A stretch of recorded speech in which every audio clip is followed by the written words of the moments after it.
Olá, sejam todos muito bem-vindos. É uma alegria enorme receber você aqui para mais uma edição do nosso programa Conexões Raras, uma iniciativa da Associação Brasileira de Doenças Genéticas que trabalha para dar voz às pessoas que vivem com condições raras, promover informação de qualidade, fortalecer famílias e lutar por mais acessos, direito e cuidado à saúde. Eu sou Lindenberg Salmito, apresentador do Conexões Raras, pai de uma criança com distrofia muscular de Duchenne. Também sou ativista da causa e eu estou aqui para trazer nesse programa um assunto bem legal que você precisa conhecer muito bem. O tema de hoje é SQF, o impacto do diagnóstico tardio e as marcas da doença rara. A síndrome de quilomicronemia familiar, que nós vamos aqui carinhosamente chamar de SQF, para ficar um pouco mais fácil para você entender, é uma doença genética rara que pode trazer consequências sérias para quem vive com ela, especialmente quando o diagnóstico demora a acontecer. Hoje nós vamos conhecer uma história real e corajosa de quem enfrentou as complicações graves antes mesmo de ter um nome para a sua condição. Nós queremos, desde já, agradecer aos nossos apoiadores sociais, porque esse programa só acontece justamente porque eles nos dão essa oportunidade para estar espalhando conhecimento, para estar falando dessa condição, para mostrar para toda a sociedade que mesmo diante de todas as situações de dificuldades, existe vida, sim, pós-diagnóstico. E eu estou falando de quem? Eu estou falando da Takeda e da Alnyla, que tem nos ajudado de uma forma tremenda a compartilhar esses assuntos. A nossa convidada de hoje é a Thalita Maria de Oliveira. Ela mora em Diadema, São Paulo, é professora, tecnóloga ambiental, e ela recebeu o diagnóstico de SQF nesse ano. A sua trajetória nos mostra com muita força e sensibilidade como o diagnóstico tardio pode impactar não apenas a saúde, mas também deixar marcas físicas, emocionais e sociais. Thalita, é uma honra te receber aqui e eu tenho certeza que nós vamos ter uma conversa maravilhosa e quem está nos assistindo tanto pelo YouTube como nos ouvindo pelo Spotify vai entender bem melhor o que é essa condição. Então, eu queria deixar com você essa expectativa inicial para você se apresentar, falar aqui com o nosso público, justamente sobre você e sobre aquilo que você tem vivenciado. Certo. Eu quero agradecer primeiro, né, por essa oportunidade.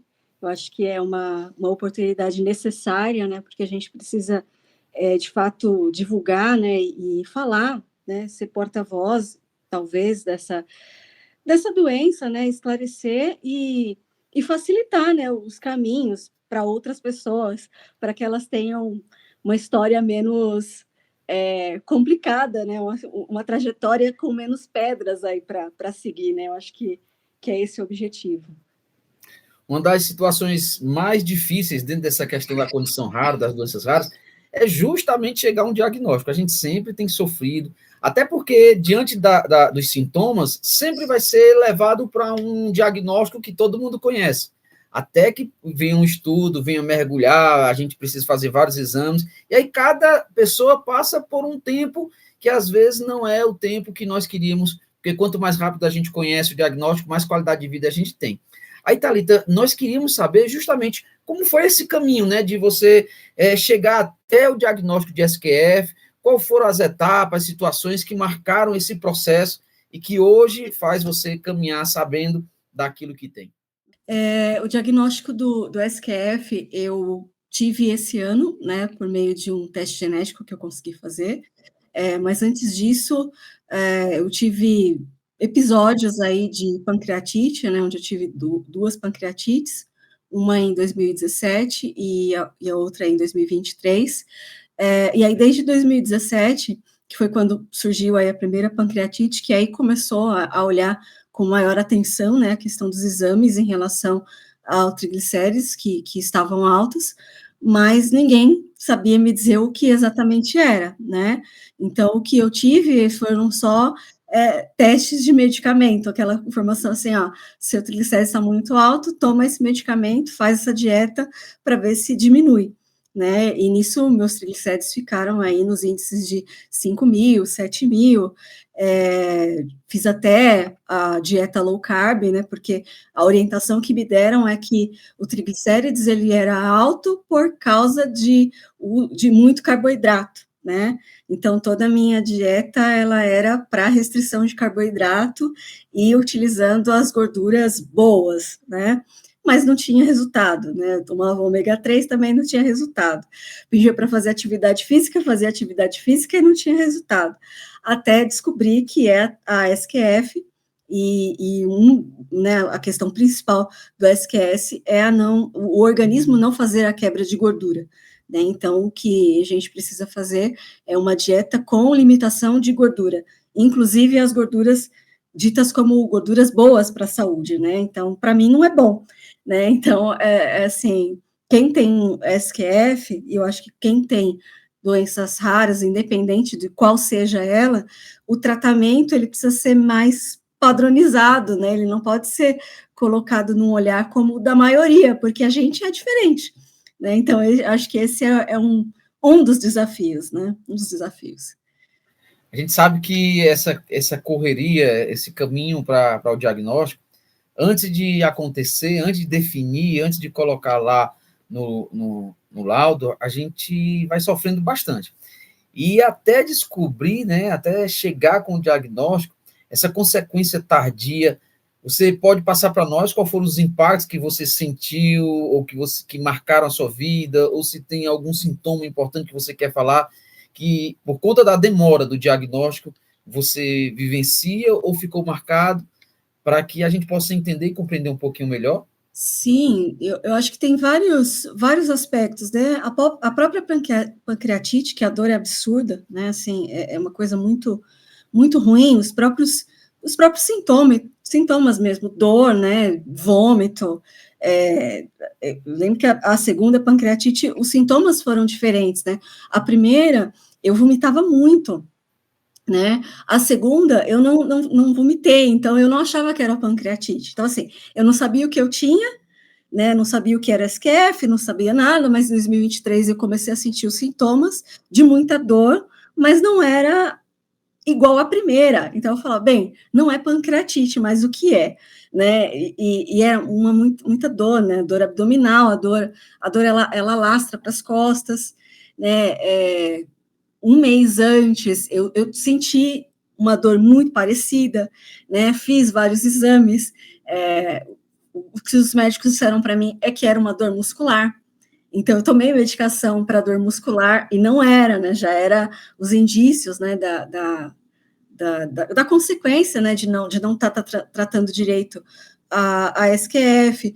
Eu acho que é também o olhar das pessoas, né, de falar assim, o que acontece, né, alguma coisa ela não está fazendo direito, né, ela não está tomando remédio igual o médico está falando, ela não está fazendo a dieta que o médico está falando, porque não é possível, né, então, assim, é o olhar julgador das pessoas também, né, de como se a gente vai sendo negligente com a própria saúde, a insegurança, né, de não saber o que está acontecendo com o próprio corpo, e você fazer várias tentativas e você não vê resultado, né, porque é mais ou menos, você vai fazendo a dieta, você vai tomando a medicação, você vai fazendo atividade física, você espera ver um resultado diferente no exame, e às vezes o exame vinha pior, e muitas vezes ele vinha pior, porque a restrição da gordura não estava fazendo outras restrições, né, e o SQF, ela também vai impactando na questão da deficiência de vitamina D.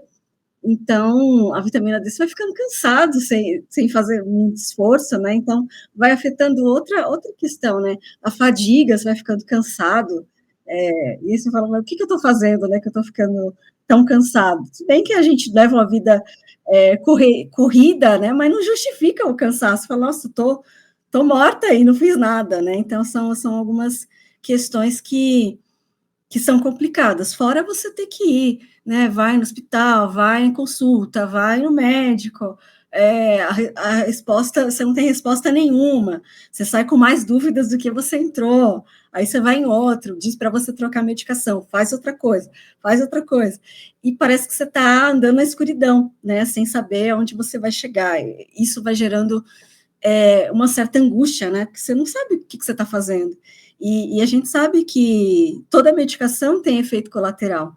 E aí você fala assim, peraí, será que eu estou eu estou melhorando ou eu estou piorando sem saber o que eu tenho, né? É meio confuso, de você chegar até em algumas consultas e os próprios médicos, que é quem você espera que tenha as respostas, que você espera que a pessoa é formada, né? Ela estuda, enfim, ela tem a competência para isso, ela chegar para você e falar assim, eu não sei o que eu faço.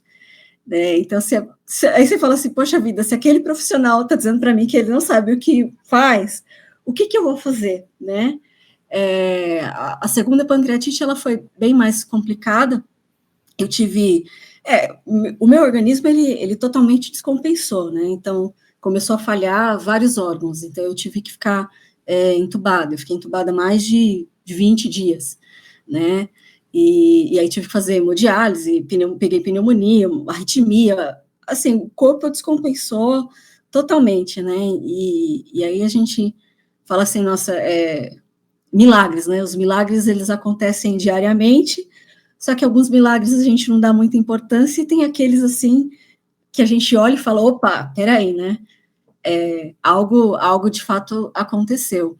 E aí saí com várias sequelas, né? Então, assim, hoje eu tenho uma sequela no nervo fibular esquerdo, né? Então, o meu pé, ele não faz esse movimento de dorsiflexão, e assim, a gente não sabe identificar exatamente o porquê, né? Eu não sei se foi porque durante o período de internação eu perdi muito peso, então uma das causas eles dizem que é isso, né? Quando você perde muito peso, às vezes acontece uma compressão no nervo e gera esse problema, né? Não sei se foi o boom de medicação ou porque o corpo descompensou total e aí deve ter acontecido alguma coisa nesse sentido, ou se foi alguma má conduta, né, durante o período que eu estava entubada, de deixar o corpo, né, numa única posição, comprimindo aquele nervo, lesionando aquele nervo, né? São uma das questões que eu tive, né, por N fatores, e fora, assim, uma negligência também tive em relação ao meu braço, né, que destravamento de medicação, então meu braço chegou a necrosar, eu tive que fazer cirurgia depois do braço, que são consequências que às vezes acontecem no âmbito da assistência médica ou da negligência, por falta de conhecimento, ou por entender correria, ou por não ter aí talvez um atendimento mais individualizado, mais humanizado, e são algumas complicações que agora, assim, tem que tratar, eu tenho que encarar, tem que seguir. Eu conheço um pouco, né, da sua trajetória, e também observando tudo que você está falando agora, eu fico imaginando como realmente foi assim um choque de emoções, porque, na verdade, tratar uma coisa que não sabe o que vivenciar algo, como você mesmo disse, a gente chega para os médicos, fala do que está sentindo e eles não sabem nem o que estão falando. Inclusive, quando eu tive essa situação com meu filho, o médico dele, o pediatra que cuidou ele durante 5 anos, nunca tinha ouvido falar do diagnóstico. E aí, se eles que conhecem mais do que nós em relação à saúde, mas a gente percebe que na condição rara, até eles sofrem com isso, e a gente precisa ter profissionais que mergulhem ainda mais para entender, a gente vê como é difícil. E a pergunta que eu quero te fazer é justamente essa. Sem ter o diagnóstico, vivenciando tudo isso, como é que ficou as emoções, como é que ficou a cabeça? Eu sei que tem pessoas que estão aqui nos assistindo, pessoas que vão estar nos ouvindo, e pode estar até conectando a vida delas com aquilo que você sentiu, com aquilo que você declarou. E como foi passar por tudo isso sem saber ainda? Porque já a gente vai falar da vida pós o diagnóstico, mas sem saber o diagnóstico, como foi vivenciar tudo isso? É um boom de emoção, né? A gente afeta a questão mental, né? Afeta muito a questão mental e a questão emocional, né? Você fica de mãos atadas mesmo, sem saber os caminhos, né? Eu ouvi várias vezes, assim, dos médicos, eu não sei o que não sei o que fazer, mas, assim, o que gera mais desconforto não é a questão da pessoa, às vezes, falar que não, do profissional dizer que não sabe, porque tudo bem, ninguém é obrigado a saber nada, né? A gente está num processo de conhecimento.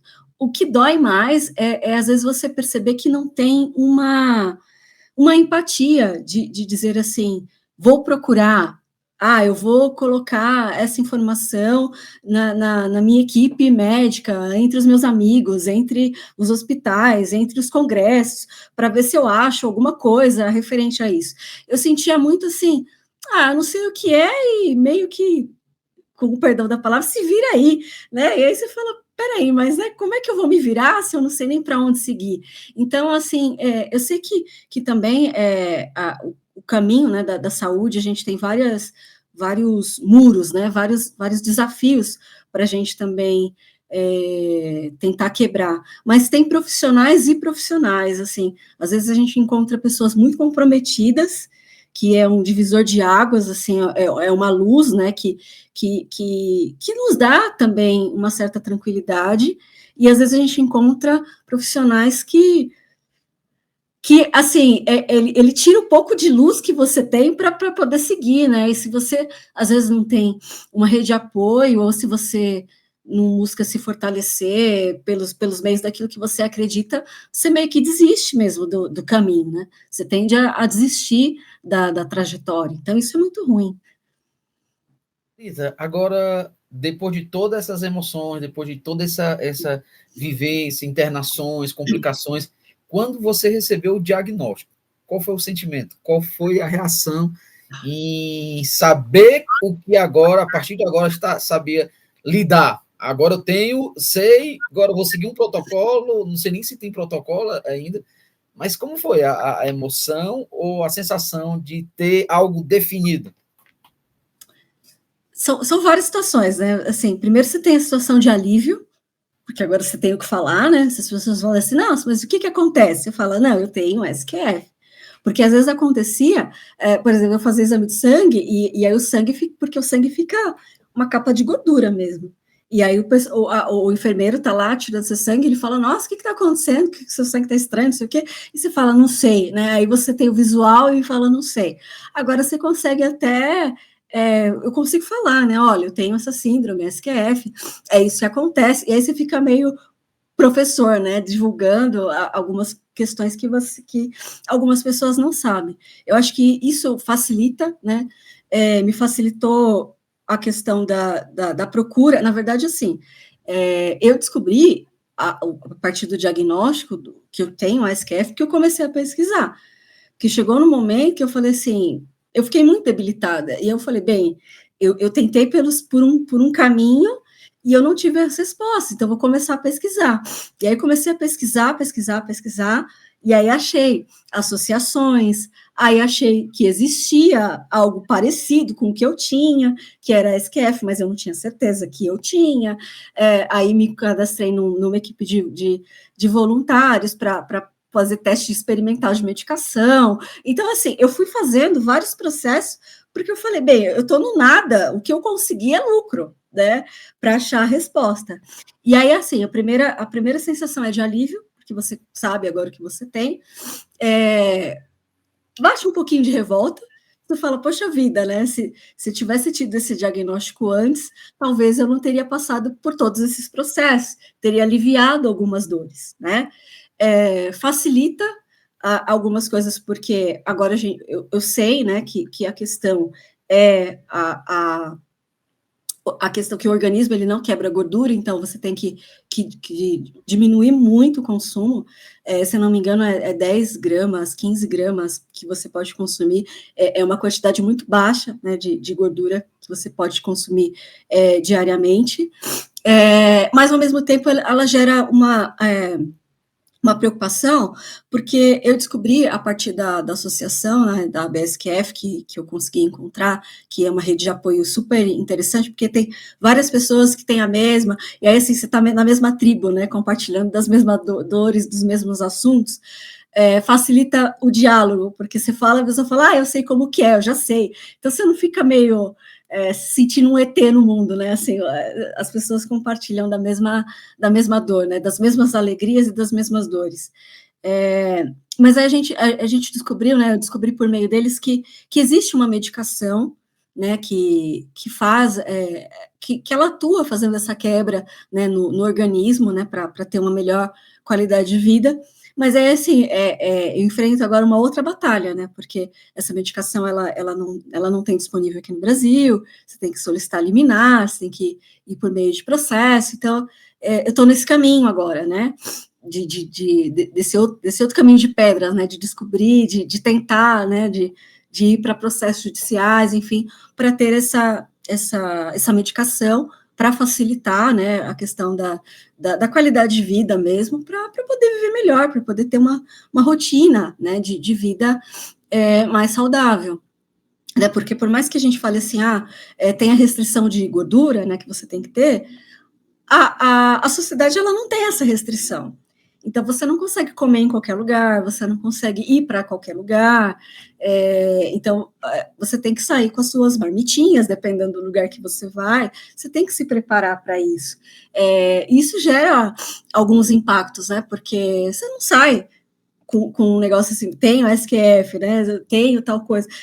As pessoas, elas não sabem. E aí tem a questão do julgamento, né? E tem a questão da gente se preparar. Então, tem que olhar o alimento, tem que olhar rótulo, tem que olhar uma série de preocupações que talvez a maioria das pessoas elas não tenham, né? E que a indústria alimentícia, que as redes de comércio, elas não focam nisso, né? Eu acho que todas as pessoas que têm alguma restrição alimentar têm esse desafio, né? O público geral não tem esse conhecimento, o comércio, os restaurantes, a indústria alimentícia, ela não tem esse foco e não tem alimentos para essas pessoas, para esses públicos restritos, para as pessoas que têm algumas necessidades especiais aí, ou necessidades diferenciadas.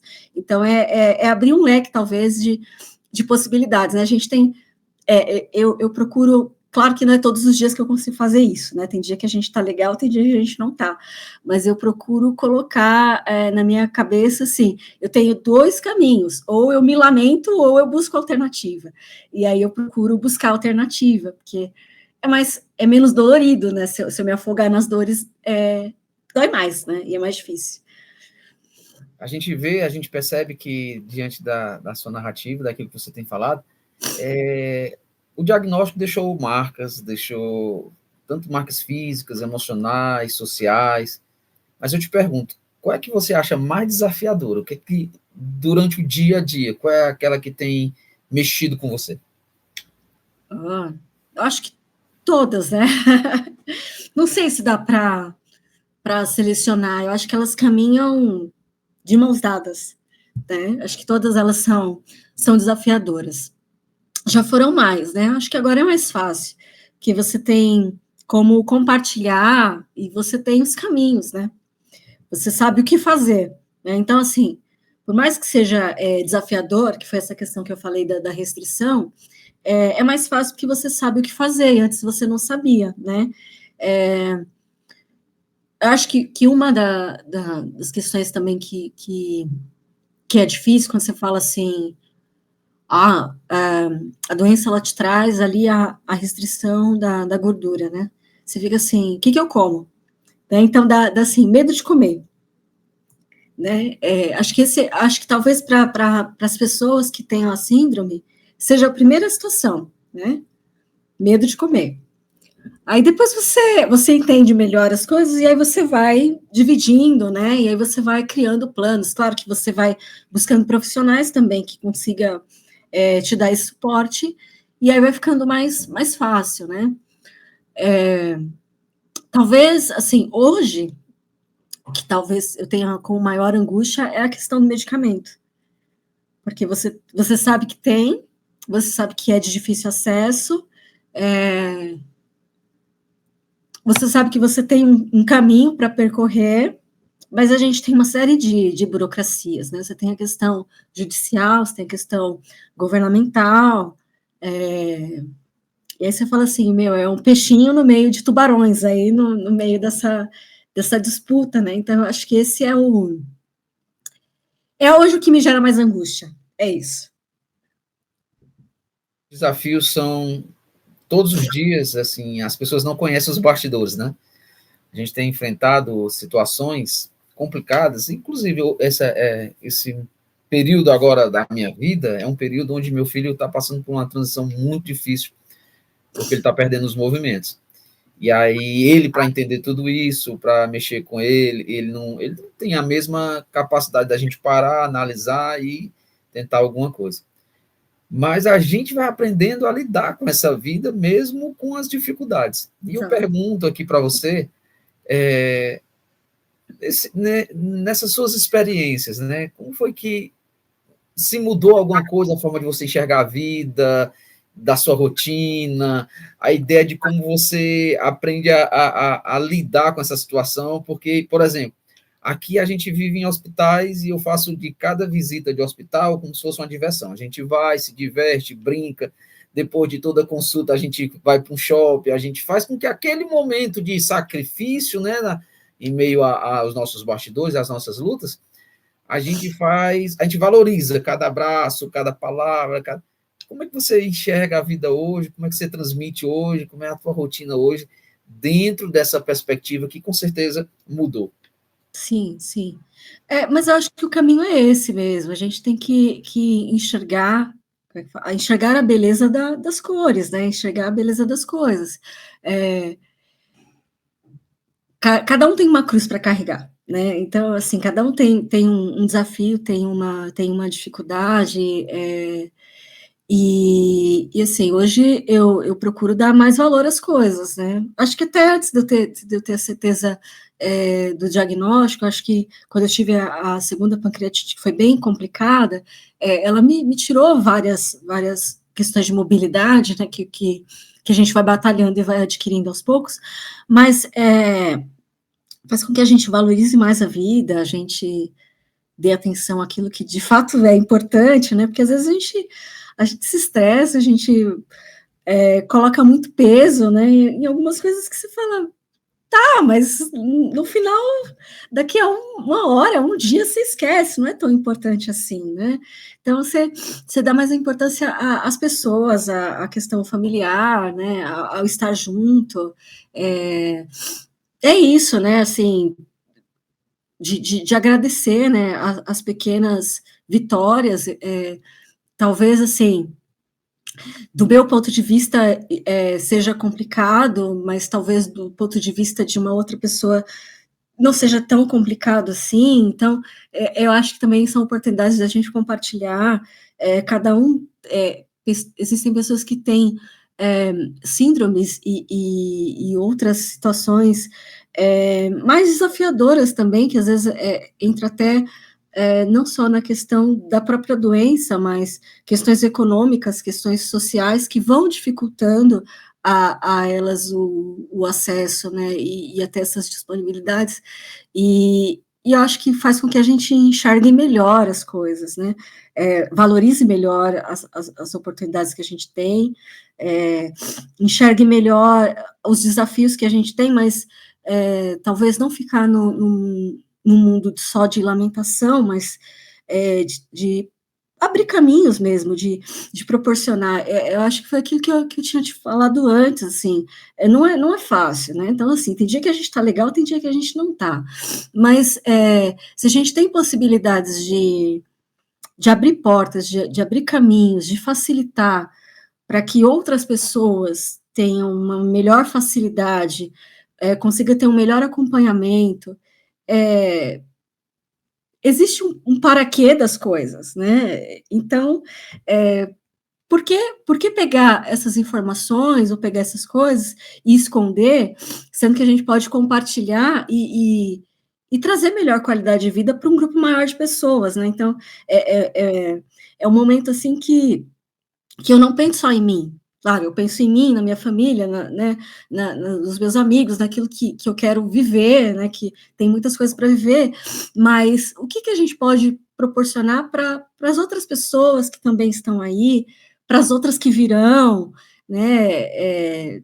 Tem muita doença que há muitos anos atrás elas não tinham tratamento, elas não tinham nada, e hoje elas são tratáveis e as pessoas conseguem ter uma qualidade de vida. Então, se a gente conseguir proporcionar isso para essas raras, para que elas sejam raras só de nome, não de falta de conhecimento, né, e de tratamento, e eu acho que que é um ganho muito grande que a gente tem pessoalmente e enquanto sociedade também.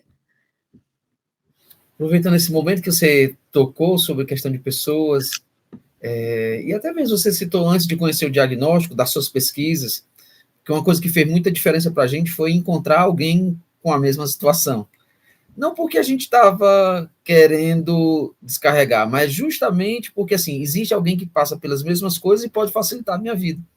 E nesse contexto foi onde a gente descobriu as associações, onde a gente descobriu pessoas que voltam especificamente para a nossa causa.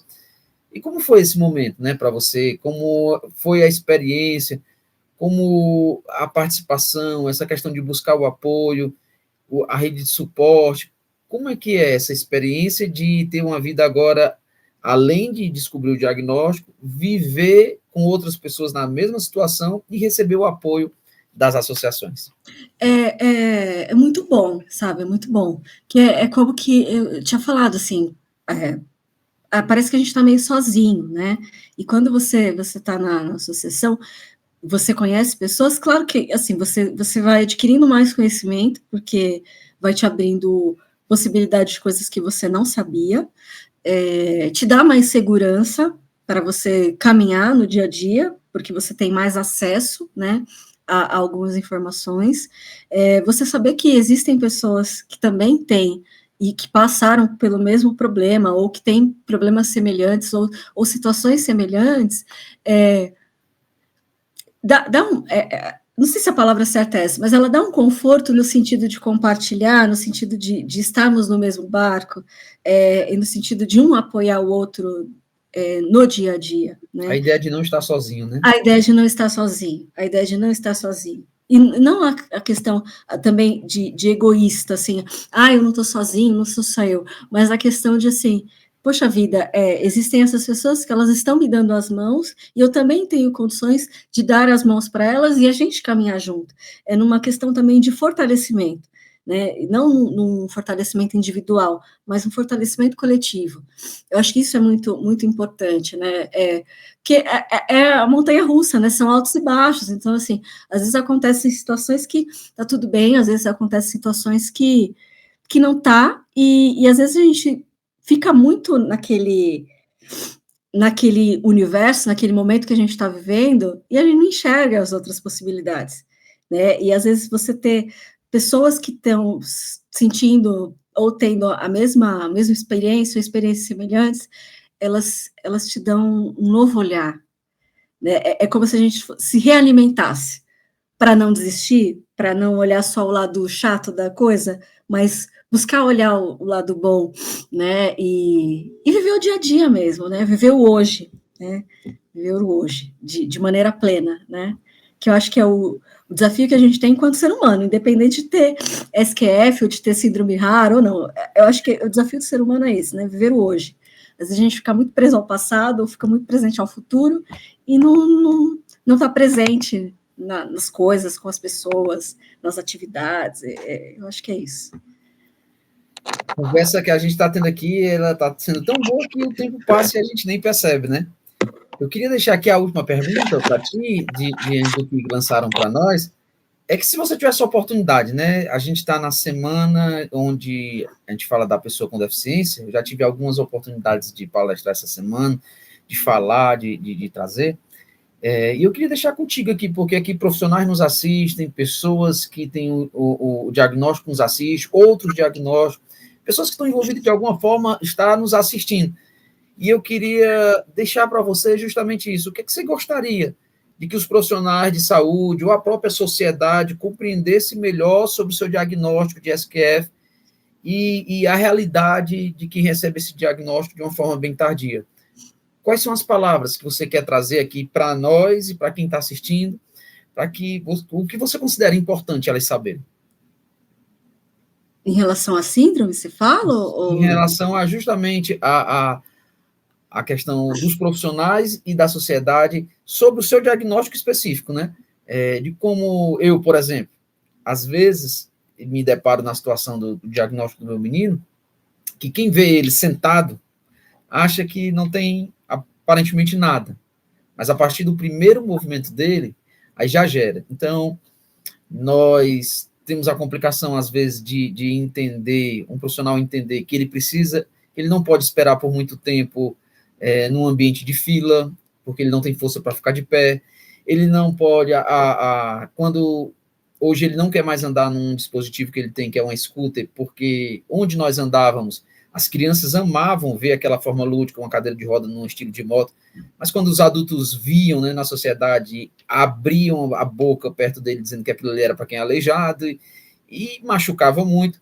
Então, por conta disso, a gente acaba tanto trazendo para os profissionais que eles nos olhem, como você disse, tenham mais empatia, saibam tratar, saber que do outro lado ali tem uma pessoa que aparentemente não está demonstrando ou fisicamente não tem um aspecto tão forte relacionado ao diagnóstico, mas que sofre, que padece de algumas situações e que precisa ser melhor atendido, que precisa ser melhor compreendido. Então, dentro da tua realidade, porque a minha realidade eu sei como é e a cada dia eu tento fazer de alguma forma para que a escola compreenda, para que os profissionais de saúde compreendam, mas dentro da sua realidade do SQF, qual é a palavra que você tem para nós? Eu acho que não fazer, não desenvolver as coisas de forma protocolada, sabe? Seguir um protocolo, um padrão, sem olhar as pessoas de forma individualizada, né? Numa questão de diagnóstico, não olhar só uma situação e falar, é isso, né? É olhar o todo daquela pessoa mesmo, né? Complementar com outros exames, olhar de uma maneira mais individualizada, né? O que eu percebo dos diagnósticos é que eles pegam um exame, olham uma ou duas situações e vão para aquilo que é comum, né, para a questão do dia a dia, e falar, é isso, ou vamos tentar essa questão. É olhar a pessoa de uma maneira individualizada, do sentido de quais são os sintomas que ela tem, o que me apresenta ali, e olhar como um todo, e buscar também informações. Eu acho que agora, assim, olhando a sociedade, eu acho que é olhar as diferenças das pessoas sem julgamento, mas tentar entender o lado do outro, né? Algumas coisas, elas são muito padronizadas, as pessoas, elas tendem a questão de padronizar até as dores, né? A pessoa ali, ela tá com dor de barriga, a dor é aquela. Cada ser humano sente de um jeito diferente, cada um tem um limite de dor, tem um limite de aceitação. Então, eu acho que a gente precisa entender isso melhor, né? Às vezes, para algumas pessoas, uma situação não incomoda, às vezes, uma pequena situação para outras pessoas incomodam. Então, eu acho que é entender que as pessoas, elas são diferentes, elas entregam de maneiras diferentes, elas recebem de maneiras diferentes, independente daquilo que eu penso ou do que eu acho, eu tenho que respeitar o outro, e eu tenho que ter limites nas minhas atitudes. E se eu tenho um desconhecimento sobre algo, antes de eu falar aquilo que eu não sei, ou eu julgar aquilo que eu não sei, eu tenho que abrir os meus olhos e abrir os meus ouvidos para entender o lado do outro, para poder agir melhor, né? Eu acho que esse é um das mensagens ou dos desafios que a gente teria, e aí eu não falo nem da SQF em si, eu acho que é geral mesmo, né, do que a gente teria que ter, né? Se eu for olhar na questão do SQF, teria que ser a questão de um diagnóstico mais amplo, de pegar aqueles testes, porque você não vê se fazer teste genético sempre, né? É difícil a medicina pedir testes genéticos, né? E aí a gente iria para um outro caminho, talvez seja disponibilizar de uma maneira mais facilitada isso no SUS, dos planos de saúde, embora a gente saiba que o foco é ganhar dinheiro, porque são empresas, mas olhar que o que eles prestam enquanto serviço é tratamento, é saúde, né? E não olhar só a conta lá, né, o que entrou na conta do convênio, do plano de saúde, e excluir que aquilo ali é uma pessoa, que aquela pessoa tem uma família, e bloquear tratamentos, que é o que a gente tem visto, né?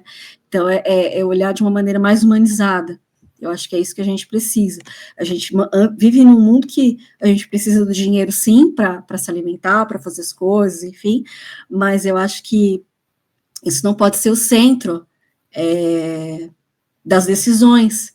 Quem tem mais, quem tem menos, pode menos, e se aquilo for muito complicado, se for muito caro, eu vou começar a barrar e tirar a qualidade e as possibilidades que aquelas pessoas têm. Não importa se é um grupo grande ou se é um grupo pequeno, para aquela família, para aquelas pessoas, para aquele ciclo, aquela pessoa, ela é importante, né? Não importa se são 7 bilhões de pessoas no mundo e são 1.003 pessoas que tenham tal, para aquele ciclo que ela vive, ela é importante. E para ela é importante. Ela tem sonhos, ela tem desejos.